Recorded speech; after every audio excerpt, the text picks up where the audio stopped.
Tai šios dienos Evangelija, kur kalba, kad jeigu nemyli manęs labiau negu šeimos narių, nevertas manęs ir taip toliau.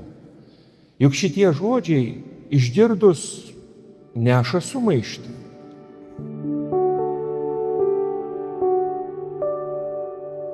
Mėly broliai ir seserys, ką tik girdėtą Evangeliją toliau galėtumėm sakyti, tęsia mūsų jau kelintą sekmadienį iš eilės pamąstymą, kad Dievas įvairiais būdais stengiasi mums paaiškinti, kad pasakymas ne aš svarbiausias nėra gyvenimo atsisakymas, bet priešingai tikro gyvenimo atradimas.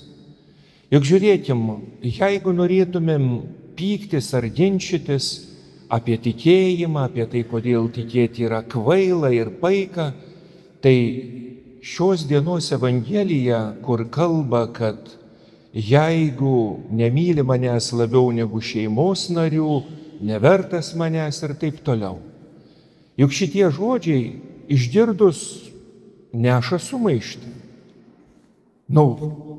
Jėzus iki tol kalbėjęs, kad reikia stovėti mūrų vieni už kitus, staiga sako tokius žodžius, kuriuos nežinia kur padėti. Kaip liaudis sako, nei į tvorą, nei į mietą.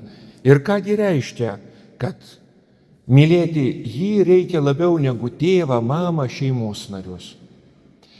Bet žiūrėkit, mėly broliai ir seserys, nekartą mąstėm, jog Dievo žodis yra labai panašus į riešutą. Tam, kad pasiektume branduolį, turim jį išlukštenti. Ir štai pabandykim paimti ir paklausti, o kodėl ta mūsų širdis ir mūsų tos ausys iškart taip pasišiaušia? Ir ar mūsų gyvenimo patirtis vis tik nepritarė tiem žodžiams, kurie atrodytų nepatogus, o galbūt net pavojingi? Paimkim ir paklauskim, o kur dėti vyrą, jeigu jis pats svarbiausias ir protingiausias savo? Vat kaip žmonai gyventi su vyru, kuris visada teisus, niekada neatsiprašys ir visada teisus? Vat kur dėti žmoną, jeigu ji visada teisi, niekada neatsiprašys ir niekada neklyst? O kur dėti užaugusi vaiką, ne mažą vaiką, bet jau užaugusi, kuris už nieką nėra dėkingas ir visada yra teisus? Ir galėtumėm taip vėl šyptelėję liaudiškai pasakyti, va tokius egzempliorius galim mylėti tik pro stipriai sukastus dantis. Ištverti galima, bet gyventi labai nelengva. Ištvert šitai besielgiantį žmogų galima, bet gyventi su tokiu žmogum be galo sudėtinga. Štai kodėl, mėly broliai ir seserys, juk prisiminkim, ką Jėzus sako. Koks yra mūsų gyvenimo matas? Jeigu Dievą padėsim pirmoji vietoje, viskas atsistos į savo vietas. Ir Dievo buvimas mūsų gyvenime tai nėra, kad Dievas būtų varžovas, kad jeigu Dievu rūpinsiuos, šalia esantys žmonės, jie taps mums nesvarbus. Ne, bet jie atsistos iš tikrųjų į savo vietas. Juk nekartą maldoj mes meldžiamės ir prašom, pavyzdžiui, Dieve duok, kad būtume laisvi nuo kitų žmonių nuomonės. Juk kas iš mūsų aplinkos nesam pastebėję, kad kitų žmonių nuomonė labai stipriai įtakoja žmonių gyvenimą, tiesiogiai mūsų ar mūsų artimųjų. Štai žiūrėkim, kažkas padarė gerą darbą. Ir jeigu laiku nespėjom ar padėkoti, ar dar ką nors, yra žmonių, kurie labai greit užsigaus. Ir jeigu kažkas nespės padėkoti, būtinai atsiras nuoskauda tokio žmogaus širdį ir sekantis iki greičiausiai mažiau padarys. Paimkim galim ir kitą pavyzdį. Štai jeigu Jėzus kalba apie žmogaus širdį, vienoj vietoje jis sako, kad jūsų dešinė nežinotų tai, ką daro kairė. Ką reiškia? Jėzus sako, karts nuo karto aš ir tu turim padaryti gerus darbus ir darant gerą darbą pasižiūrėti į kairę, į dešinę, ar niekas nemato. Ir niekada gyvenime nei savo, nei savo šeimos nariams niekada nepasakyti apie tą gerą padarytą darbą. Kodėl? Todėl, kad darydami gerą darbą, apie kurį niekas negirdės niekada, pamatysim, ar ten laisvė yra toj širdyje. Ir vienuolynuose, senuosiuose vienuolynuose buvo įprasta netgi tradicija.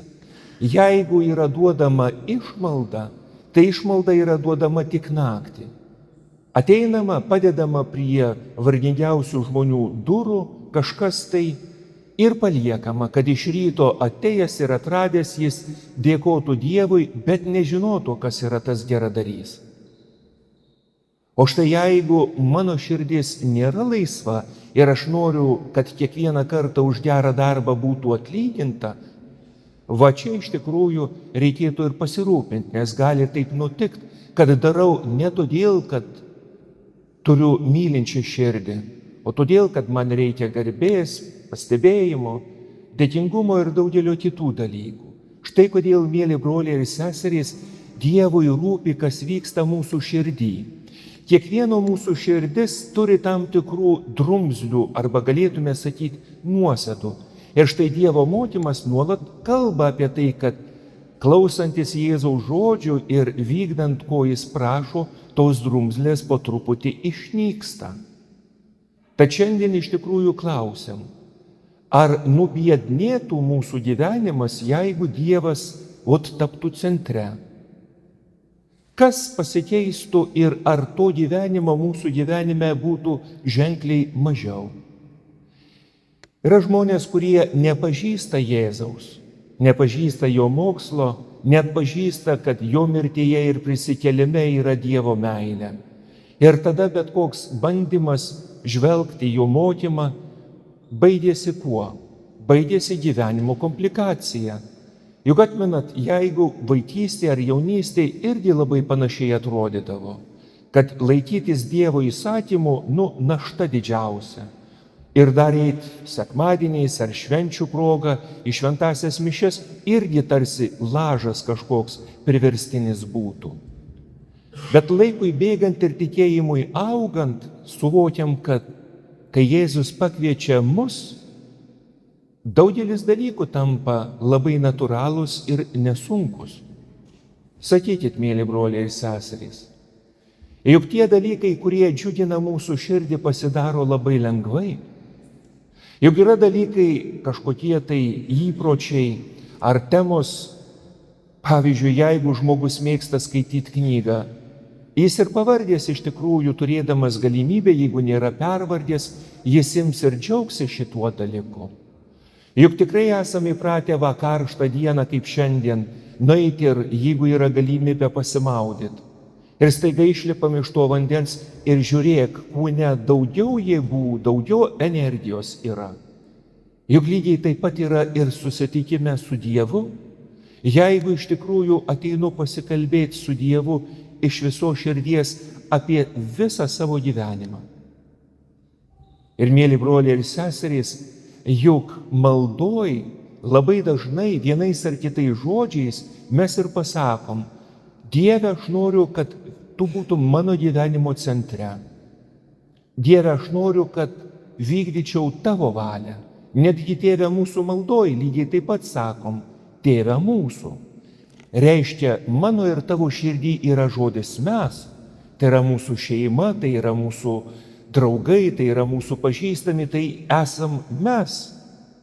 Mūsų miestas, mūsų apylinkės, mūsų tauta. Ir Dieve, ir mes norim, kad tu būtų mūsų tėvas, tas, kuris esi centre, tas, kuris iš tikrųjų duodi mums išminties, kaip tarpusavį augti, kurti, daryti kažką gerą, o susipykus ir nesutarus, iš tikrųjų ieškoti sprendimo būdų. Štai kodėl, mėly broliai ir seserys, mes ir prašom, kad Dieve duok mums tos išminties, kad nesusipainiotume žodžiuose, kad savo gyvenimo elgesį suvoktumėm ir suprastumėm, ką reikia daryti. Viena vienuolė eina didelio miesto gatvę. Ir ten prie didelio pastato sėdi Elgeta, kuris kaulyja pinigų. Ir ta vienuolė išgirdusi, kaip jis judina tos centus ir prašo išmaldos, sustoja. Tas Elgeta nepakelia akių, mato tik tai kojas. Sako, jei galit ką nors paaukokit. Ta vienuolė prieina prie to žmogaus, pasilenkia ir savo šiltom rankom paima jo ranką. Nustebęs Elgeta iš tikrųjų pakelia akis, žiūri į ją ir po keletos akimirkų pasako, per paskutinius turbūt 35 metus niekas niekada nelaikė mano rankos. Ir jis šypsosi. Ir jo širdis džiaugiasi. Tai ne pinigas, kurį galima iškeisti kažką. Tai yra tiesiog širdies šiluma, kuri visada sušildo šalia esantį žmogų. Sakykit, mėly broliai ir seserys, o juk tokių nedidelių akimirkų, kurios baigėsi širdies šiluma ir šypsena, mūsų gyvenime gali būti pakankamai daug. Jeigu turėsim tos laisvės, jeigu Dieve tebūna taip, kaip tu nori, ne kaip man atrodo, kad patogiau, nes kiekvienas savo galvoj turim savus planus, savus rūpesčius, savo įsivaizdavimą. Ir sugalvok žmogau nueiti ir palaikyti to žmogaus ranką. O juk Dievas yra laisvas, jeigu yra laisvas tavo ir mano širdį. Štai kodėl, mėly broliai ir seserys, tas pakvietimas mylėti jį labiau, dar kartą pakartosiu, tai nėra varžymasis, kad jeigu girdi mylėsiu Dievą, tai nustosiu mylėti žmoną, vyrą, vaikus, tėvus ar dar kažką. Tikrai ne.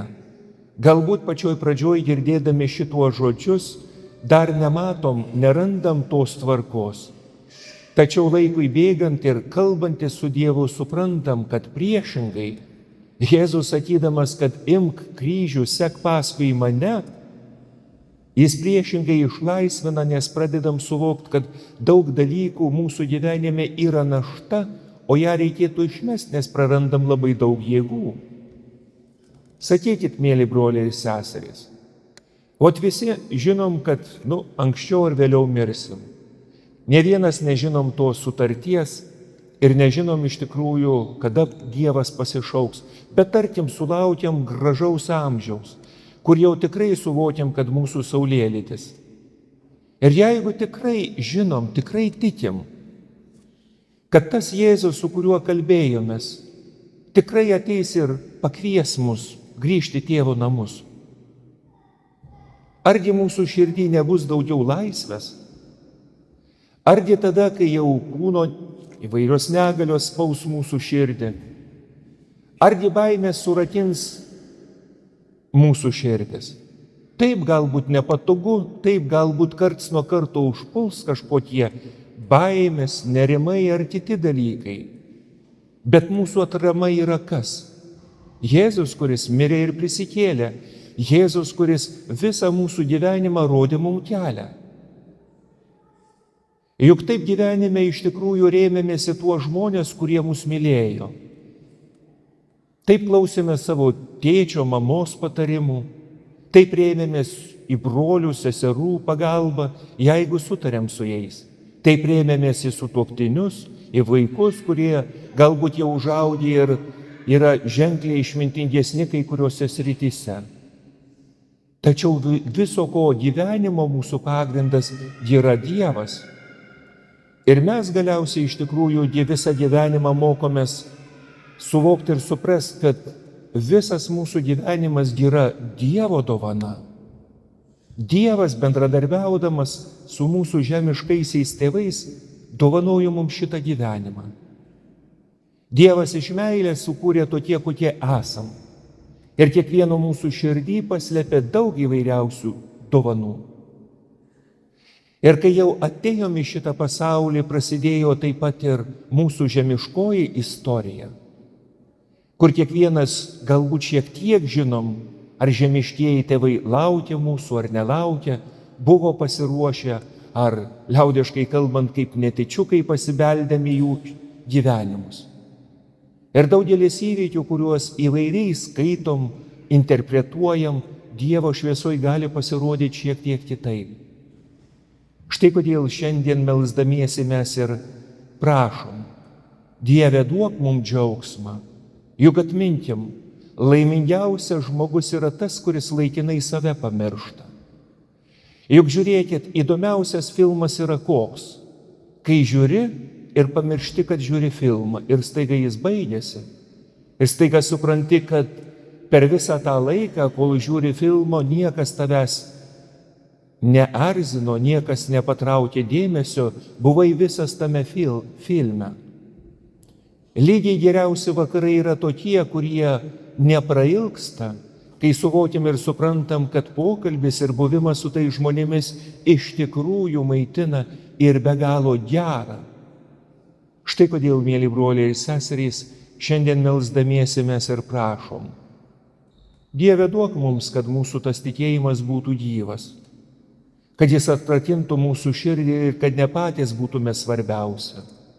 Nes jeigu laikysim save pačiais svarbiausiais, ne Dievą, mes nematysim daugelio galimybių.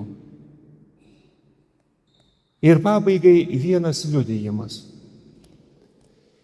Prieš maždaug 100 metų vienam Anglijos mieste buvo taip vadinama vaikų prieglauda, kur našlaičiai vaikai buvo mokomi. Ir nereikia daug fantazijos turėti, tai iš tikrųjų buvo tokios auginimo ir ugdymo įstaigos, kuriuose vyravo didžiulė drausmė ir ten tų paskatų nebuvo kažkokių. Ir štai vienas vyras liudija, kad vienintelė dovana Kalėdų proga tai būdavo apelsinas. Vienintelė dovana per visus metus tai yra Kalėdų proga gauti apelsiną. Ir jeigu vaikas nusikalsdavo, tai iš jo būdavo atimama ir tai. Ir štai jis pasakoja, kaip prasidėjo jo istorija. Mirus tėvams jis pakliūva į tą našlaityną.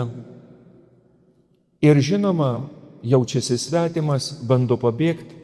Ir kai ateina laikas Kalėdoms, visi gauna išskyrus jį, nes jo pabėgimas yra, bandymas pabėgti yra nusižengimas.